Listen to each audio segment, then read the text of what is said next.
जहाँ तक कि इस्लाम का सवाल है, एक मुसलमान बहुत अच्छा मुसलमान रह सकता है प्योर वेजिटेरियन बन के भी। इस्लाम में ज़रूरी नहीं है कि आपको नॉनवेज खाना चाहिए, फ़र्ज नहीं है, क्योंकि अल्लाह सुब्हाना व तआला ने हमें इजाज़त दी है। कुरान मजीद में लिखा है सूरह माइदा सूरा नंबर 5 आयत नंबर 1 में कि वो जानवर जो आपके लिए हलाल है, 4 पाँव के, जो आपके लिए हलाल है उसको आप खा सकते हैं। लिखा है सूरह नहल में सूरा नंबर 16 आयत नंबर 5 में भी कि वो जानवर जो आपके लिए हलाल है उसका गोश्त आप खा सकते हैं। ये लिखा है सूरह मोमिनून में सूरा नंबर 23 आयत नंबर 18 में भी। कई जगह लिखा है कि आप हलाल जानवर का गोश्त खा सकते हैं। जब कुरान मजीद में हमारे खालिक, हमारा रब, हमारा अल्लाह सुब्हाना व तआला परमिशन देता है तो हम क्यों ना खाएं। कुछ गैर मुस्लिम कहते हैं ठीक है आप जानवर खाते हैं, कोई एतराज नहीं, आप जानवर खाते कोई एतराज नहीं, लेकिन आप जब ज़बा करते हैं तो इतने तकलीफ से जानवर को क्यों मारते हैं, तड़पा तड़पा के क्यों मारते हैं? एक झटका दो जानवर मर गया। कुरान इजाजत देता है कि आप जो जानवर के नाम दिए गए वो खा सकते। वकालत करते हैं मुसलमान धर्म के प्रवक्ता, मांस खाने की वकालत करते हैं, क्योंकि देखो अगर कुरान शरीफ में या किसी पुराण में, वेदों में और गीता में मांस खाने का कहीं प्रावधान नहीं है। यदि किसी पुराण में और यदि किसी कुरान में और यदि फिर बाइबल में इससे आगे जहाँ परमात्मा ने उस अल्लाहु अकबर ने, समर्थ भगवान ने 6 दिन में सृष्टि रची, 7वें दिन वो तो तख्त पर बैठ गया जाकर विधान बता के कि किसी ने भी मांस नहीं खाना है, ये खाने की वस्तुएं तुम्हें हलाल हैं, बाकी सब हराम है। इससे आगे कोई लेख उल्लेख है, चाहे वो पुराण में है, चाहे कुरान में है, चाहे बाइबल में या तौरात में है, या चाहे अन्य किसी इंजिल में है या ज़बूर के अंदर है, वो अल्लाहु अकबर का आदेश नहीं है, वो किसी अन्य देव का आदेश है। उसका आदेश पालन करके आप उस अल्लाहु अकबर के विधान को तोड़कर दोषी बन जाओगे। नबी मोहम्मद नमस्कार है, राम रसूल कहाया, 1,80,000 को सौगंध जिन नहीं करत चलाया, अरस कुरस पर अल तकत है, खालिक बिन नहीं खाली, और वह पैगंबर पाक पुरुष थे साहिब के अब्दाली। उसी परमात्मा ने कहा है कि जो नर गोश्त खाते हैं प्रत्येक राक्षस जान, इसमें संशय है नहीं, हिंदू खाइयो चाहे मुसलमान। कहते जो मांस खाते हो प्रत्येक राक्षस हैं, चाहे हिंदू हो चाहे मुसलमान। ये तुमने अपना फार्मूले आप बना रखे, उन महापुरुषों के आदेश नहीं है।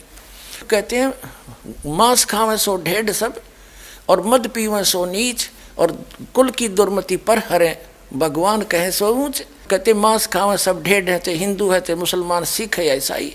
और कहते हैं मद पीवे सो नीच, शराब पीते वो महान नीच आदमी है, और अपने कुल का भी नाश करते हैं। केवल जो उस अल्लाहु अकबर का सच्चा नाम जपते हैं वही ऊंचे हैं।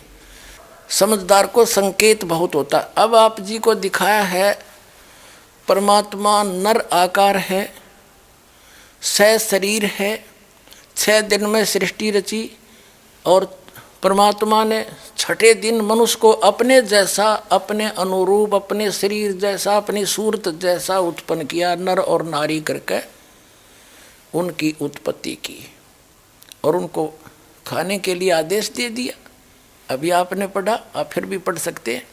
और आगे फिर वो क्या कहता है देखो, और परमेश्वर ने कहा, नर और नारी करके उनकी सृष्टि की, और परमेश्वर ने उनको आशीष दी, उनसे कहा फूलो फलो और पृथ्वी पर भर जाओ और उसको अपने वश में कर लो, और समुद्र की मछलियों तथा आकाश के पक्षियों और पृथ्वी पर रेंगने वाले जंतुओं पर अधिकार रखो। यानी उनसे जैसे इंसान ने शेर तक को भी काबू कर लिया, हाथियों को भी बांध लिया, तो इस ऐसे कंट्रोल करने के लिए कहा उन्होंने। आगे देखो, फिर परमेश्वर ने उनसे कहा, यानी मनुष्यों को भी, फिर परमेश्वर ने उनसे कहा कि सुनो, जितने बीज वाले छोटे छोटे पेड़, ये मनुष्यों के लिए आदेश है, सारी पृथ्वी के ऊपर हैं, और जितने वृक्षों में बीज वाले फल हैं वे सब मैंने तुमको दिए तुम्हारे भोजन के लिए। मनुष्य के लिए उस अल्लाह ताला का आदेश, अल्लाहु अकबर, जिसने 6 दिन में सृष्टि रची, 7वें दिन तख्त पर जा बैठा, वो है अल्लाहु अकबर है। वो अल्लाह कबीर है, वो कंप्लीट गॉड है, वो सर्जनहार है, वो क्रिएटर है। उस क्रिएटर का आदेश नहीं है मांस खाने का मनुष्य को, ये पक्षी पशु पक्षियों को भी नहीं है। आगे देखो, तुम्हारे भोजन के लिए, ये तो मनुष्यों के लिए। आगे देखो, यहाँ आगे हम, और जितने पृथ्वी के पशु और आकाश के पक्षी और पृथ्वी पर रेंगने वाले जंतु हैं, जिनमें जीवन का प्राण है, उन सब के खाने के लिए मैंने सब हरे हरे छोटे पेड़ दिए, और वैसा ही हो गया, यानी घास फूस से। और तब परमेश्वर ने जो कुछ बनाया था वो देखा, तो क्या देखा, वह बहुत अच्छा है। तथा सांझ हुई, फिर भोर हुआ, इस प्रकार ये 6वां दिन हो गया। अब 7वां दिन, यूं आकाश और पृथ्वी और उनकी सारी सेना का बनाना समाप्त हो गया, और परमेश्वर ने अपना काम जिसे वह करता था 7वें दिन समाप्त किया, और उसने अपने किए हुए सारे काम से 7वें दिन विश्राम किया। और परमेश्वर ने 7वें दिन को आशीष दी और पवित्र ठहराया, क्योंकि उसमें उसने सृष्टि की रचना के अपने सारे काम से विश्राम लिया। ठीक, अपने आत्माओं, जो क्रिएटर है, जो सबका रचनहार है, जो अल्लाहु अकबर है, जो सुप्रीम गॉड है, उसने 6 दिन में सृष्टि रची, 7वें दिन तख्त पर जा बैठे। उसी के विषय में कुरान शरीफ में स्पष्ट किया है कि ये वही है। कुरान शरीफ का ज्ञानदाता कह रहा है, ये वही अल्लाहु अकबर है जिसने 6 दिन में सृष्टि रची, 7वें दिन तख्त पर जा बैठा। उसकी खबर किसी बाखबर से पूछ लो, वो तो 7वें दिन सारी रचना रच कर चला गया। उसके बाद इस काल के अंतर्गत आ गया बागडोर, और इसने फिर अपने 3 पुत्रों को ड्यूटी दे रखी है। इस काल भगवान ने भी अपने 3 पुत्रों को, ब्रह्मा विष्णु महेश को ड्यूटी दे रखी यहाँ की संभालन की। तो वो आगे ही ने बागडोर संभाल ली।